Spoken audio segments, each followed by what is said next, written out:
Bismillahirrahmanirrahim.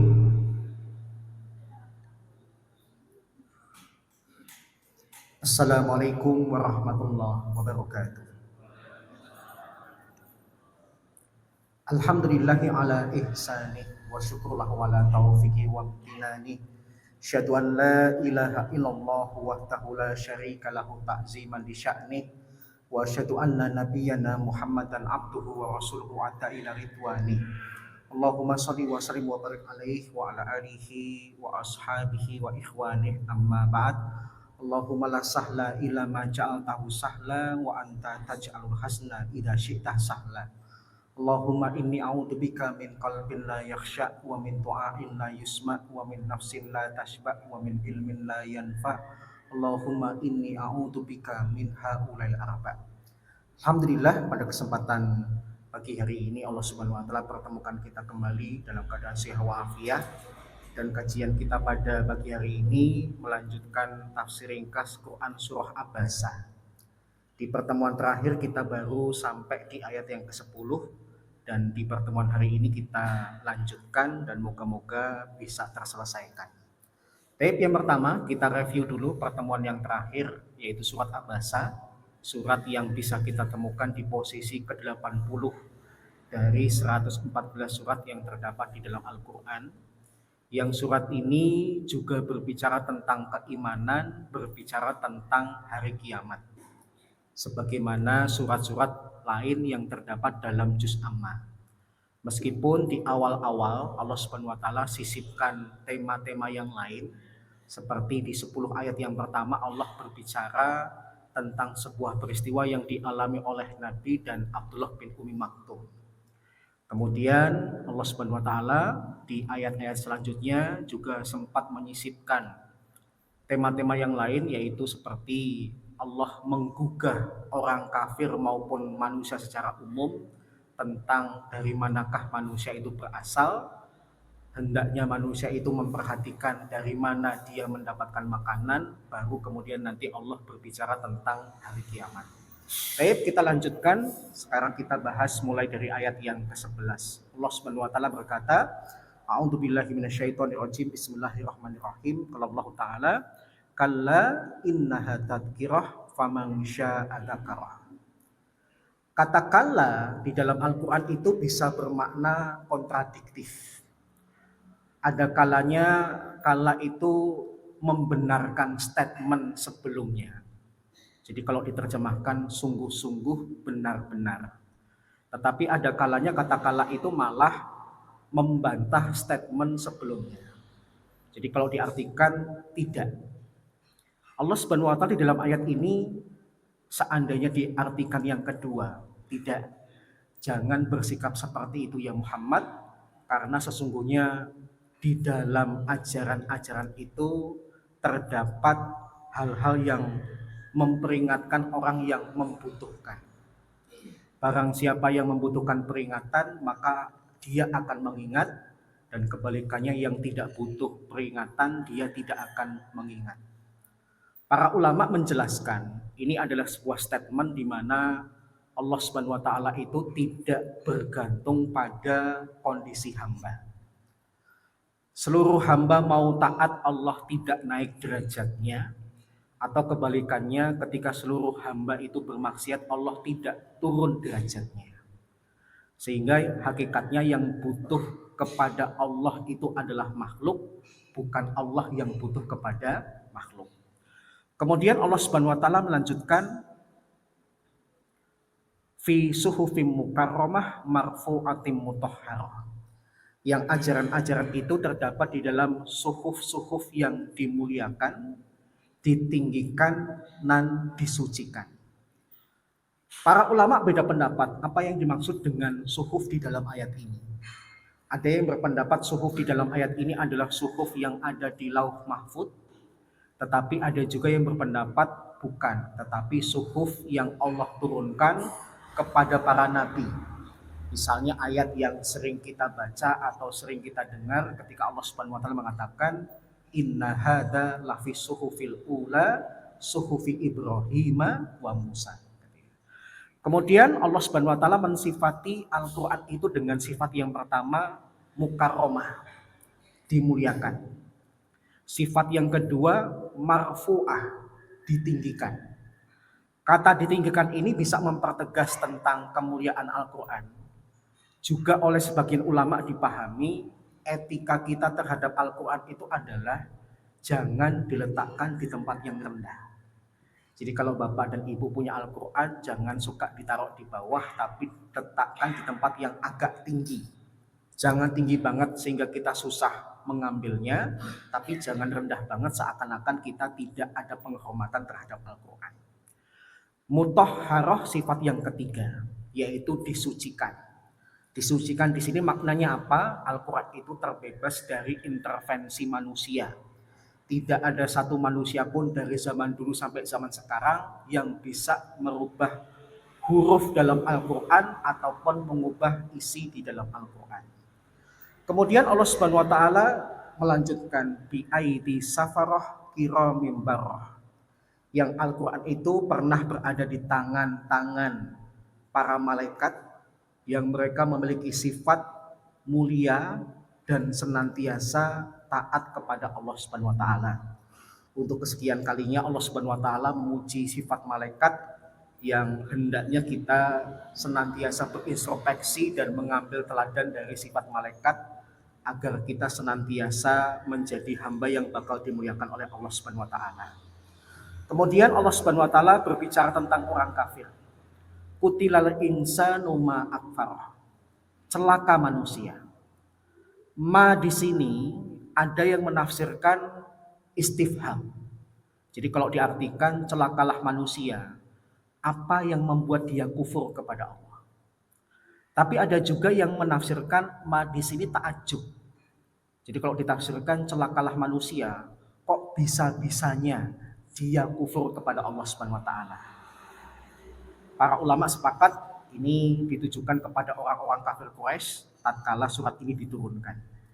Kemudian dalam rangka menggugah hati orang-orang kafir, Allah Subhanahu wa taala kemudian menggugah dengan dua cara. Yang pertama, Allah menggugah orang-orang kafir untuk memikirkan dia itu berasal dari mana.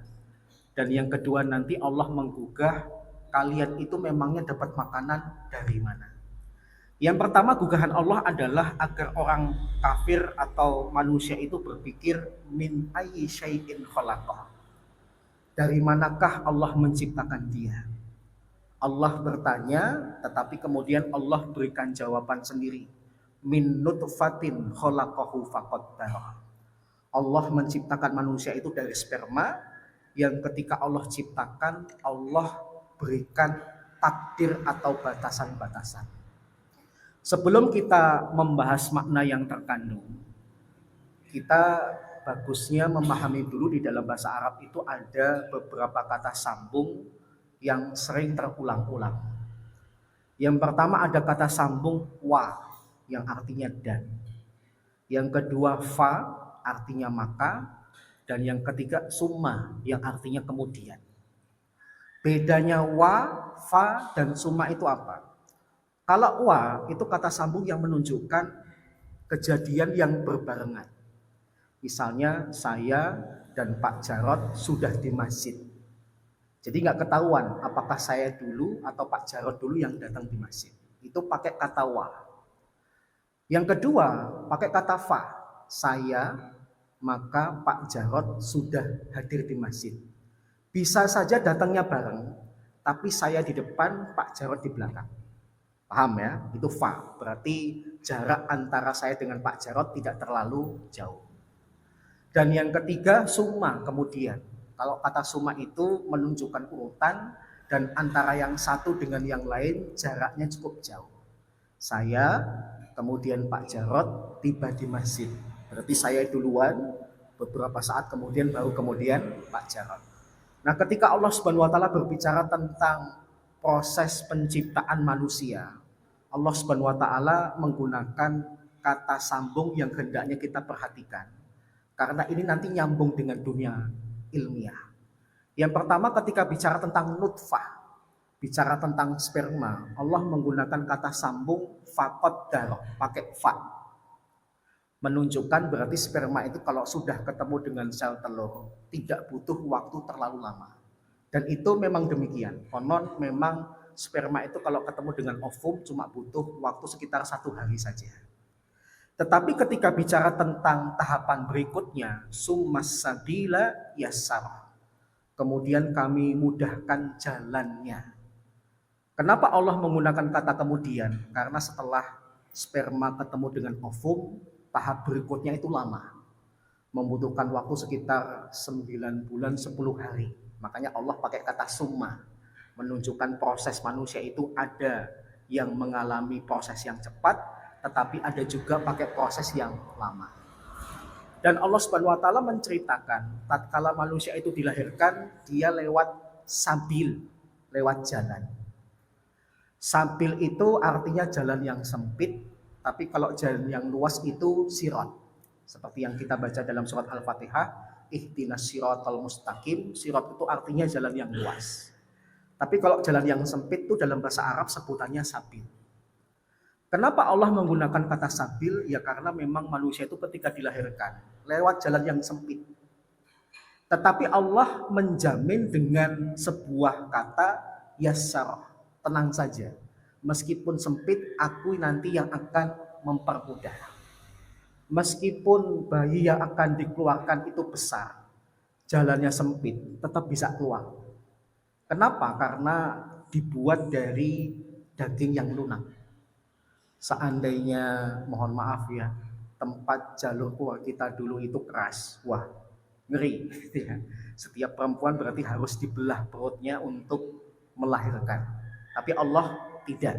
Allah menjamin kemudahan dengan cara meskipun barangnya besar, jalannya kecil, tapi tetap bisa keluar. Yang kedua juga bisa dimaknai, setiap proses kelahiran itu hakikatnya mudah. Saya pernah tanya sama teman saya, manusia itu ketika melahirkan, sebenarnya apa harus dibantu? Jawaban dia enggak. 80% proses kelahiran itu bisa dilakukan tanpa dibantu. Makanya kalau kita kemudian mengingat kejadian-kejadian kriminal menggugurkan di kamar mandi, menggugurkan di kebun, orang itu kok bisa melahirkan tanpa dibantu oleh orang karena Allah sudah menjamin. Melahirkan itu nanti Allah permudah. Sakit sih sakit. Tapi kalau kaitannya dengan mudah untuk mengeluarkan sesuatu yang besar padahal jalannya sempit, Allah berikan jaminan mudah. 80% orang yang melahirkan itu tidak butuh bantuan. Kenapa? Allah yang menjamin kemudahannya. Kemudian Allah Subhanahu wa taala melanjutkan summa amatahu fa'aqbarah. Kemudian Allah membuat sebuah sistem yang namanya manusia itu suatu saat meskipun dia sempat hidup bakal Allah matikan dan Allah kuburkan. Yang pertama, Allah bicara tentang kematian. Saya mau tanya, mati itu nikmat atau bukan? Mati itu nikmat enggak? Ini yang jawab paling-paling takut mati. Bapak Ibu takut tidak memperlambat, Bapak Ibu berani tidak mempercepat. Paham ya? Mati itu nikmat enggak? Nikmat. Apa argumennya? Argumennya dua. Manusia itu kalau enggak mati, bumi ini sempitnya kayak apa? Nabi Adam sampai sekarang masih hidup. Ngeri Pak. Udah tingginya beda, makannya beda gitu ya.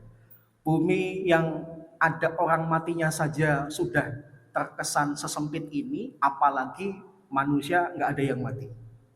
Makanya mati itu nikmat. Yang kedua, yang menunjukkan kalau mati itu nikmat apa? Manusia itu tidak akan bisa masuk surga kecuali mati dulu. Bapak Ibu pengen masuk surga nggak? Ingin. Syaratnya satu, mati dulu. Nggak ada ceritanya orang bisa masuk surga tanpa mati.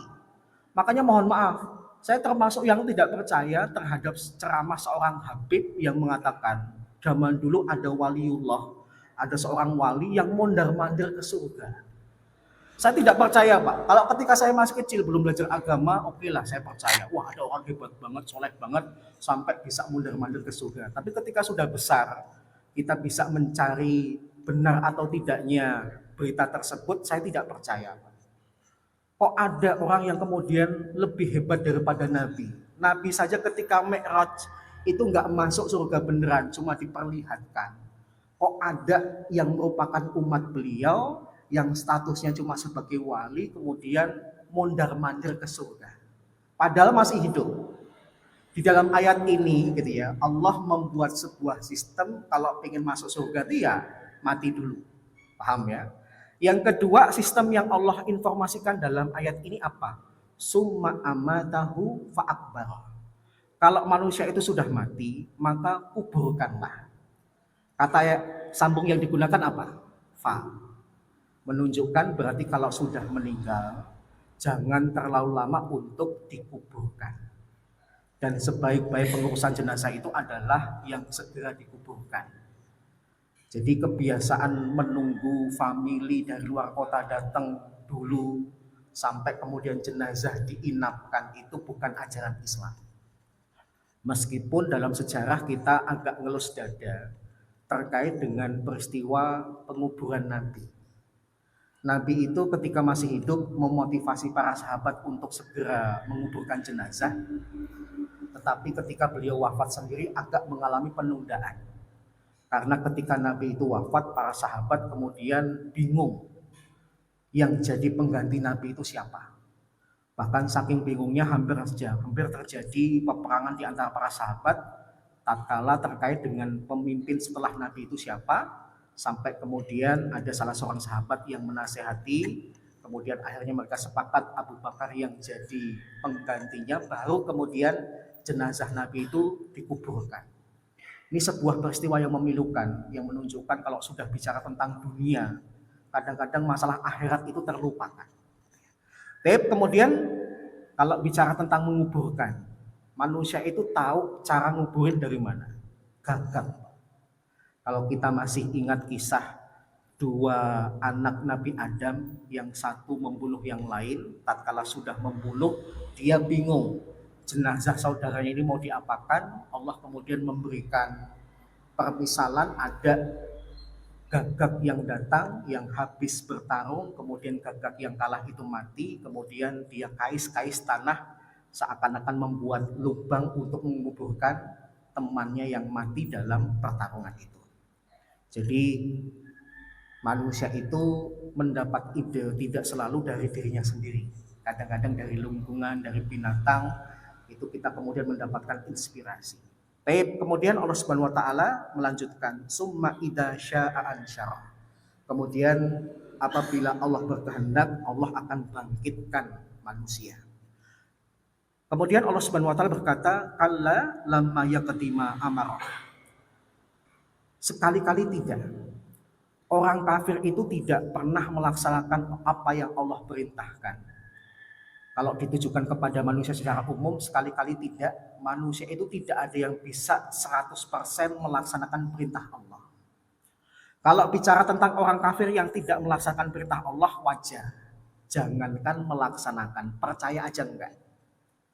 Sedangkan kalau diartikan ayat ini kepada seluruh manusia, ayat ini menunjukkan enggak ada manusia yang bisa 100% melaksanakan perintah Allah Subhanahu wa taala. Kemudian Allah Subhanahu wa taala menggugah dengan gugahan kedua, berbicara tentang asal-muasal makanan. Allah Subhanahu wa taala kemudian berkata, "Falyanzuril insanu ila ta'ami." Hendaknya manusia itu memperhatikan dari mana makanan itu berasal. Di dalam ayat ini Allah menggunakan kata nazoro ditempel dengan kata ilah. Nazoro ilah itu dalam bahasa Arab maknanya bukan cuma melihat tapi memperhatikan dengan seksama. Perhatikanlah dengan seksama makananmu itu berasal dari mana.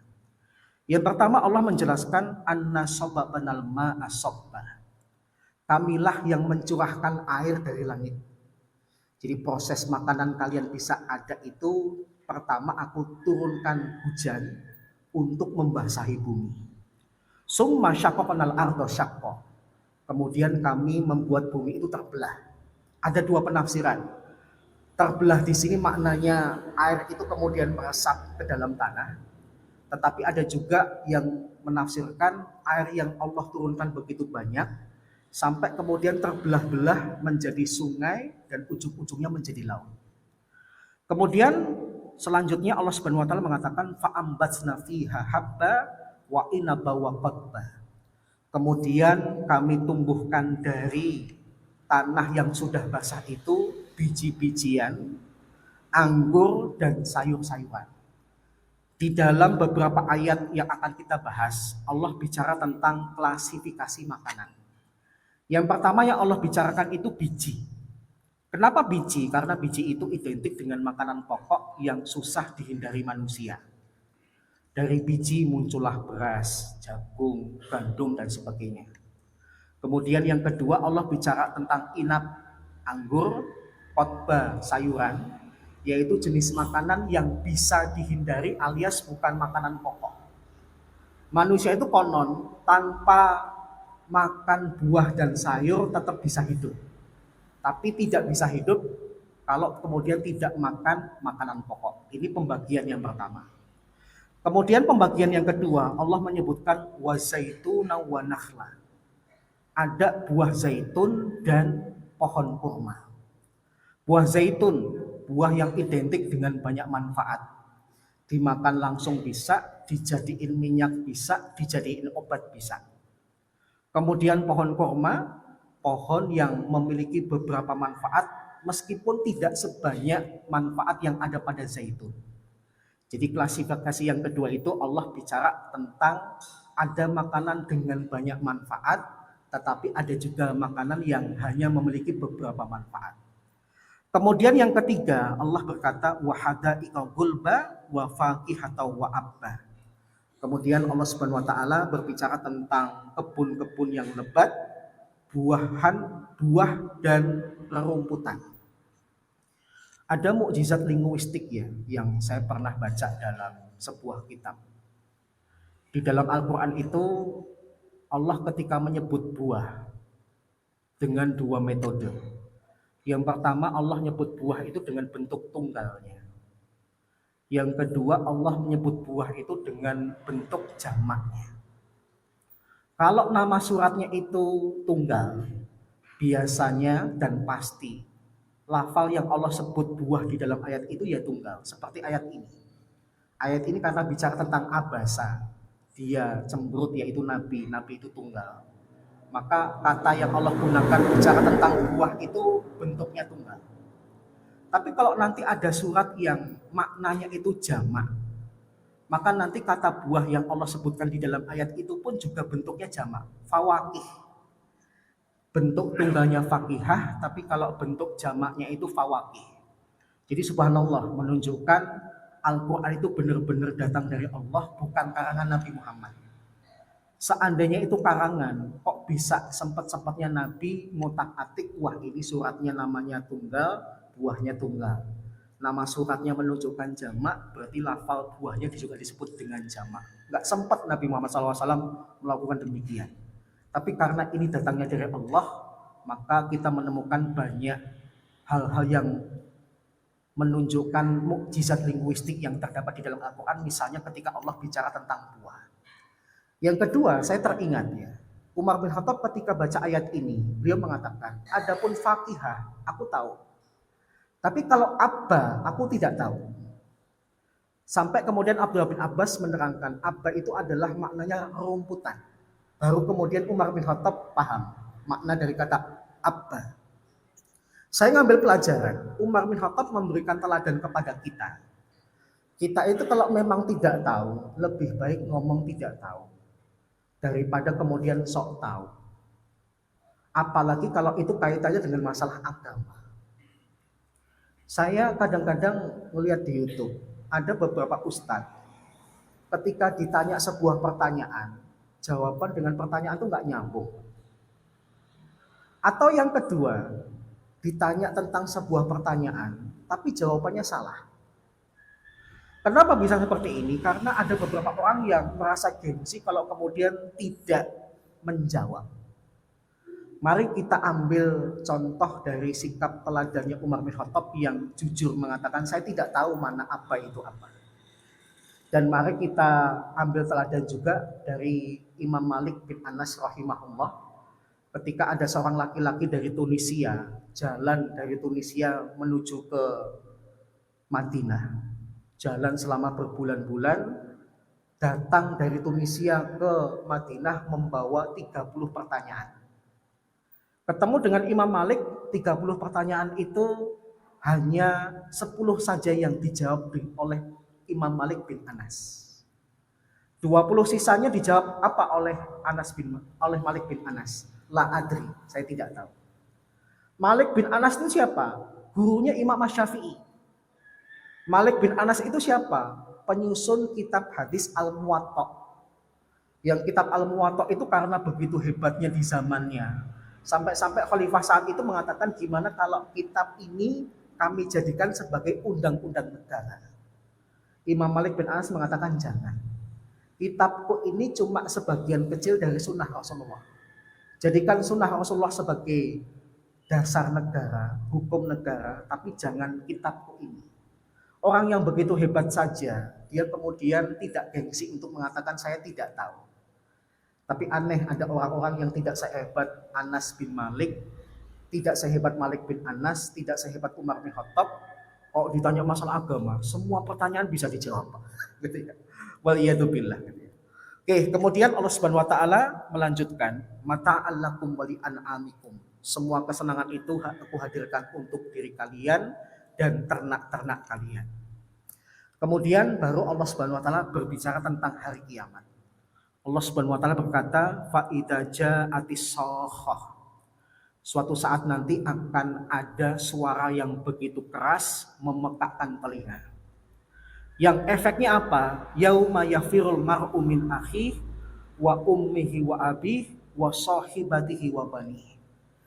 Efek dari suara yang memekakkan telinga itu sebelum nanti mematikan mereka, membuat seseorang lari dari saudaranya, lari dari ibu dan bapaknya, lari dari istri dan anak-anaknya. Para ulama khilaf, kenapa ketika di hari kiamat ada kondisi di mana orang itu ketika dengar suara yang begitu memekakkan kok lari, bahkan menjauhi orang-orang yang biasanya mereka dekati. Saudara, ayah, ibu, istri dan anak kan harusnya pihak yang dekat dengan kita. Kita kalau kena musibah kadang-kadang masih bersama dengan mereka, tapi di hari kiamat kok sempat-sempatnya ada orang yang malah misah dengan orang-orang yang biasa dekat dengan mereka. Ada dua kemungkinan. Kata para ulama, bisa jadi hari kiamat itu membuat orang yang awalnya dekat menjauh karena orang ini pernah mendolimi keluarganya. Suami jujur ya pasti pernah dolimin istri. Demikian juga kebalikannya, istri pasti pernah dolimin suami. Sesekali kasar atau tidak kasar pasti pernah. Istri saya pun kalau saya perhatikan pernah dolimin saya. Gitu ya. Saya pun jujur, saya juga pasti pernah dolimin istri saya. Kalau saya kemudian nurutin setiap hari pulang malam, itu berarti saya mendolimi istri saya. Maka saya sempatkan ada satu hari dalam satu pekan saya itu tidak pulang malam, pulang sore. Masalah ternyata ketika saya pulang sore ternyata istri saya ada kegiatan, sehingga kita kemudian akhirnya tidak bisa melakukan kegiatan bersama, itu urusan lain. Yang penting suami sudah mengusahakan ada waktu bersama. Tapi setidaknya saya menyadari kita berdua pernah saling mendolimi. Orang tua pernah dolimin anak, anak pernah dolimin orang tua. Itu juga pasti terjadi. Jangan dikira kalau sudah jadi orang tua itu kemudian 100% benar. Enggak. Orang tua pasti juga pernah dolimin anak. Karena pernah mendolimi, takut nanti kalau dihukum karena pernah dolimin akhirnya dijauhi. Yang kedua, menjauhi itu karena hari itu orang kelihatan memikirkan diri sendiri aja udah berat, apalagi mikirin orang lain. Nafsi-nafsi, kita pikirin diri sendiri. Sampai-sampai saudaranya tidak dipikirkan, orang tua tidak dipikirkan, istri dan anak tidak dipikirkan. Menunjukkan dahsyatnya hari kiamat. Kemudian Allah Subhanahu wa taala mempertegas, likulli imri'in minhum yauma idzin sya'nu yughni. Setiap orang pada saat itu sibuk dengan urusannya masing-masing. Kita teringat ya, tatkala Nabi SAW itu menceritakan kondisi manusia ketika dibangkitkan di hari kiamat. Nabi SAW mengatakan kepada Ibunda Aisyah, manusia itu dibangkitkan dalam kondisi telanjang, tanpa alas kaki, bahkan kelaminnya dikembalikan seperti belum disunat. Ibunda Aisyah kemudian bertanya, ya Rasulullah, kalau kita nanti dibangkitkan dalam keadaan telanjang, maka kita nanti bisa melihat aurat satu sama lain dong. Nabi tersenyum. Nabi kemudian mengatakan, ya bisa sih, cuma masalahnya hari itu lebih dahsyat daripada cuma ngintip aurat orang lain. Kalau itu belum hari kiamat, ngintip orang telanjang gratisan tuh kenikmatan, Pak. Gitu ya. Tapi kalau kemudian bicara hari kiamat, kenikmatan yang ada itu nggak terpikirkan karena mikirin nasib sendiri aja udah susah, apalagi menikmati hal-hal yang ada. Ini ketika dibangkitkan. Sebelum dibangkitkan saja ketika manusia itu di bumi mengalami hari kiamat. Emas-emas itu Allah munculkan dari bumi. Seluruh bumi itu mengeluarkan isinya, kata para ulama, termasuk benda-benda yang mereka cari dan idamkan selama ini. Di antaranya emas, permata, dan semuanya Allah keluarkan dari bumi. Tapi karena saking dahsyatnya hari kiamat gak digubris. Kenapa? Mikirin diri sendiri aja belum tentu nasibnya nanti baik, apalagi sempat-sempatnya ngambil harta ketika hari kiamat. Kemudian Allah Subhanahu wa taala menutup surat ini dengan menceritakan kondisi dua golongan yang akan ada di hari kiamat. Golongan pertama yang bahagia Allah ungkapkan dengan ungkapan wujuhu yauma idin musfirah. Pada hari itu akan ada wajah-wajah yang gembira. Dhahikatum mustabisyirah, yang mereka tertawa dan bersukaria, yaitu orang-orang yang bakal masuk surga. Kemudian Allah tutup dengan golongan yang kedua, wa wujuhu yauma idin 'alaiha ghabarah tarhaquha qatarah. Kemudian nanti di hari kiamat itu akan ada wajah-wajah yang tertutupi oleh debu. Siapakah mereka? Para ulama sepakat yaitu orang yang bakal masuk ke neraka. Kenapa mereka tertutupi oleh debu? Sebagai bentuk kemurkaan dan penghinaan Allah terhadap mereka. Debu ini bukan berasal dari padang mahsyar. Tapi debu ini kata para ulama berasal dari binatang yang sempat dihidupkan oleh Allah. Diberikan kesempatan untuk kisos, tapi selanjutnya mereka dijadikan oleh Allah debu. Debu yang berasal dari binatang yang dihancurkan ini kemudian Allah tempelkan ke wajah orang-orang yang bakal masuk ke dalam neraka. Kemudian bukan cuma wajahnya berdebu, mereka diliputi dengan kegelapan. Kemudian Allah tutup dengan perkataan ulaika humul kafaratul fajarah. Mereka itulah orang-orang yang kufur dan fajir. Apa bedanya kufur dan fajir? Yang pertama, kufur itu dosa yang terkait dengan keyakinan. Misalnya Allah tuh berbilang, untuk minta kepada Allah harus dengan perantara, itu kufur. Yang kedua, fajarah itu dosa yang dilakukan oleh anggota badan. Pencuri, mabuk, berzina dan sebagainya itu adalah fajarah. Dan perbedaan kedua, kalau kafarah itu adalah dosa yang dilakukan terus-menerus dan orang ini seakan-akan tidak malu bahkan bangga terhadap perbuatannya. Tapi kalau fajarah, kadang-kadang orang ini meskipun sering berbuat dosa ada rasa malu. Jadi ada orang berdosa sama sekali tidak menunjukkan rasa malu, tapi ada orang yang berdosa ketika dia berdosa ada rasa malunya. Itu perbedaan antara kafarah dan fajarah. Baik, demikian ya yang bisa saya sampaikan terkait dengan tafsir ringkas Quran surat Abasa. Moga-moga bermanfaat. Kurang lebihnya mohon maaf. Sisa waktu kalau ada pertanyaan saya persilahkan. Waalaikumsalam.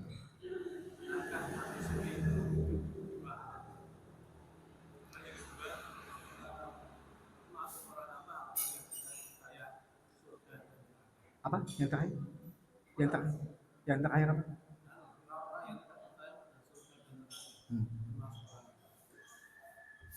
Baik, yang pertama terkait dengan mati suri, gitu ya. Apakah Islam termasuk yang mempercayai adanya konsep mati suri? Para ulama beda pendapat, Pak. Jujur saya pernah mencoba mencari tahu apakah konsep mati suri itu dibenarkan di dalam Islam. Ada ulama yang membenarkan, ada ulama juga yang tidak membenarkan. Ulama yang membenarkan berdasarkan peristiwa yang dialami oleh beberapa sahabat. Yang ketika mereka tidur, mereka tidak sadar itu sebenarnya mereka tidur atau sedang proses akan dicabut nyawanya. Yang ketika mereka sedang tidur atau dicabut nyawanya itu mereka diberikan penampakan oleh Allah Subhanahu wa taala tentang sebagian kecil kondisi di akhirat. Ulama yang berpendapat konsep mati suri itu ada dan dibenarkan di dalam Islam pakai dalil itu. Ada beberapa sahabat yang ketika mereka bangun itu bingung. Ini tadi sebenarnya aku cuma mimpi atau sebenarnya aku sempat mati tapi Allah hidupkan kembali. Ini yang pertama. Tetapi mayoritas ulama menganggap mati suri itu nggak ada. Kalau ada orang kemudian dia merasa melihat pemandangan-pemandangan yang umumnya tidak pernah dia lihat dan umumnya yang dia lihat itu kaitannya dengan konsep di akhirat, itu bisa saja tujuannya adalah Allah memperingatkan dirinya agar dia itu kemudian takut kepada Allah, kembali ke jalan yang benar. Gitu ya. Jadi cara Allah memberikan hidayah itu macam-macam. Ada hidayah cukup dengan ikut pengajian dapat hidayah. Ada orang dapat hidayah dengan cara berdebat. Ada orang dapat hidayah dengan cara baca buku. Ada orang dapat hidayah dengan cara diantaranya kayak seakan-akan dimatikan dulu, diperlihatkan kondisi nanti di alam kubur gimana, di akhirat bagaimana, kemudian Allah bangunkan, Allah hidupkan kembali, biar dia kembali ke jalan yang benar. Saya lebih memilih pendapat yang kedua daripada pendapat yang pertama. Kenapa? Karena pendapat yang pertama sendiri para sahabat bingung. Ini tadi saya ngimpi apa saya sempat mati?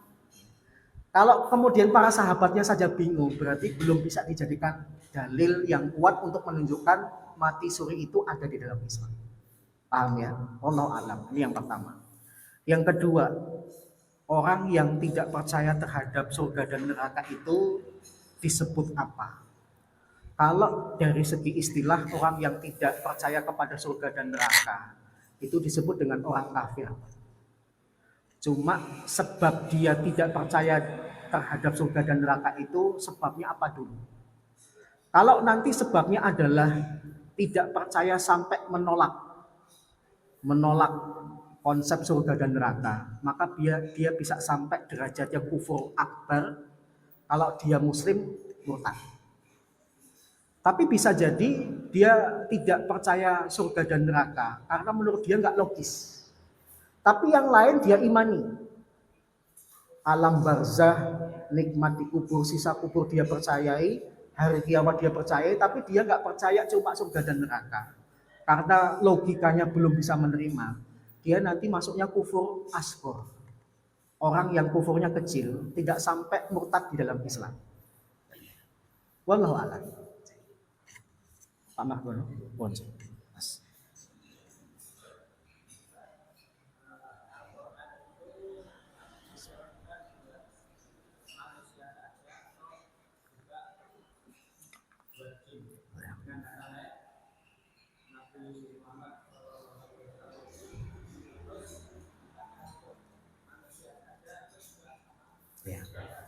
Ya, jawabannya keduanya.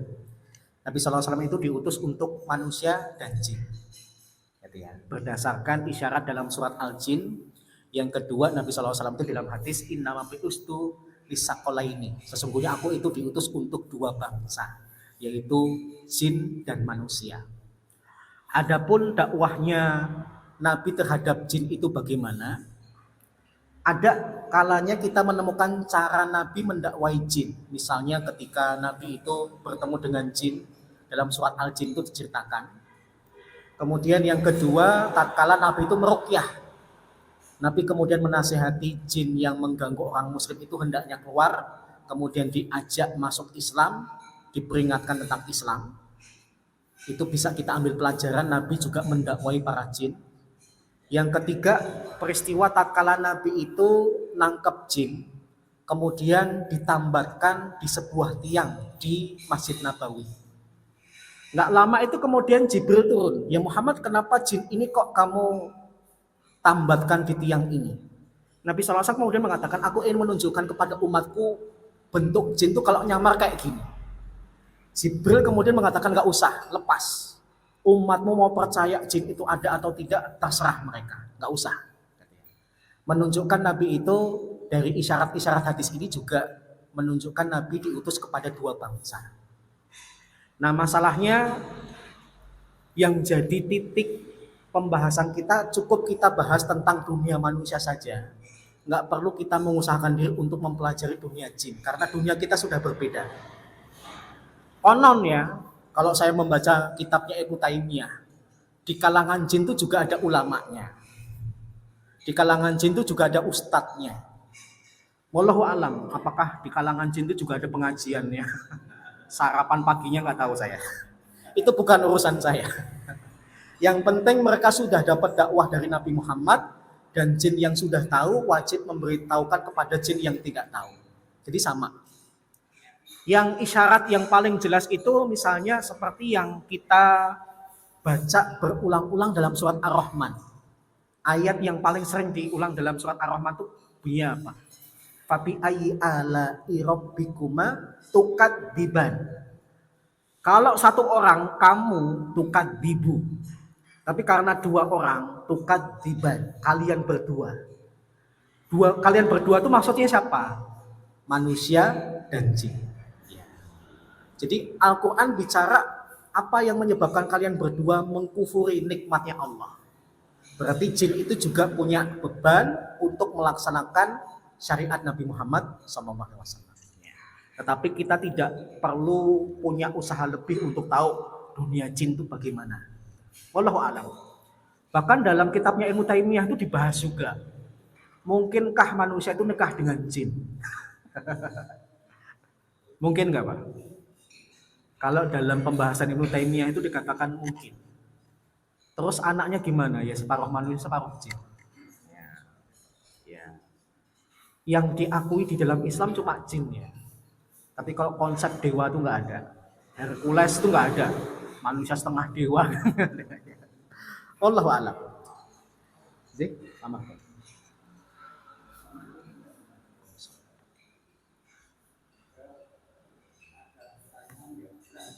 Wah, berat.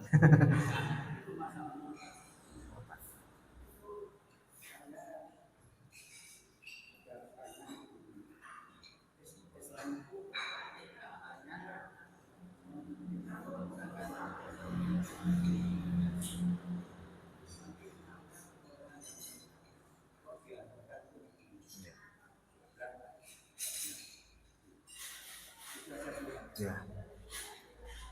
Islam adalah agama yang tidak memaksa orang untuk masuk ke dalam Islam. Ya. La ikraha fiddin. Tetapi kenapa orang yang murtad di dalam Islam malah dihukum mati? Yang pertama, karena Islam, kita mempraktikkan Islam itu berdasarkan dalil. Yang memerintahkan kita untuk membunuh orang murtad itu bukan kemauan kita, tapi perintah dalam agama. Misalnya ketika Nabi SAW bersabda dalam hadis yang pernah kita bahas ya, la yahilu damu mur'in muslimin illa ihda min salas. Tidak halal darah seorang muslim untuk dialirkan kecuali karena tiga alasan. Yang pertama as-sayyibu zani, orang yang sudah menikah kemudian berzina, dihukum rajam. Wan nafsu bin nafsi, karena dia sudah membunuh, hukum kisos, nyawa dibalas dengan nyawa. Wa tariku lidinihi al-mufariq lil jamaah. Dan yang ketiga adalah ketika dia murtad meninggalkan jamaah, yaitu meninggalkan agama Islam. Jadi kenapa Islam menerapkan hukum mati bagi orang yang murtad, karena memang perintahnya seperti itu. Adapun hikmahnya adalah karena kebanyakan, mayoritas, bahkan mendekati 100%, Orang yang kemudian akhirnya menimbulkan kerugian di dalam Islam itu orang-orang yang murtad. Ketika kemudian dia masuk ke dalam agama barunya, dia menjelek-jelekkan Islam. Dia kemudian membocorkan hal-hal yang bisa dimanfaatkan oleh agama barunya, kelompok barunya untuk menghabisi Islam. Seperti yang terjadi pada saudara kita di Ambon. Ambon tuh kenapa kemudian kaum musliminnya bisa dibunuh dalam waktu yang singkat dengan korban yang begitu banyak? Karena ada orang murtad yang membocorkan kelemahan umat Islam kepada orang-orang Kristen saat itu. Namanya kan unik, Theo Syafi'i. Theo-nya itu mungkin nama-nama non-Islam lah. Syafi'inya itu loh, kan menunjukkan dia sebenarnya dulu orang Islam. Tapi kemudian dia murtad, dia bocorkan kalau ingin bunuh orang Islam tuh di saat-saat seperti ini. Makanya kemudian saat itu ketika orang-orang Islam sedang istirahat, banyak saudara-saudara dibantai oleh orang-orang Kristen karena ada orang murtad yang kemudian membocorkan kelemahan umat Islam kepada kelompok baru. Mencegah hal ini terjadi, maka orang murtad itu dihukum mati di dalam Islam. Mencegah sebelum terjadi kerusakan yang lebih besar. Makanya saya menganjurkan, kalau memang masih ragu terhadap Islam, jangan umumkan murtadnya dulu. Kalau dia ragu terhadap Islam, tanya kepada orang-orang yang ada kemampuan untuk menghilangkan keraguannya. Seperti yang mungkin lagi viral ya, Sujiwo Tejo, kemudian tanya jawab dengan gas atlatif. Nah modelnya kayak gitu. Kalau memang dia masih ragu kepada tentang Islam, tanya kepada orang yang paham Islam. Jangan kemudian dia langsung umumkan kemurtadannya, itu malah kalau seandainya ada pemerintahan Islam, dia dihukum mati. Gitu Pak. Karena jawabannya, hikmahnya itu adalah karena mayoritas bahkan mendekati 100% orang yang meninggalkan agama Islam itu nanti menjelek-jelekan Islam, menjadi musuh Islam, membocorkan kelemahan Islam kepada agama barunya. Wallahu a'lam. Sambut? Oh ya.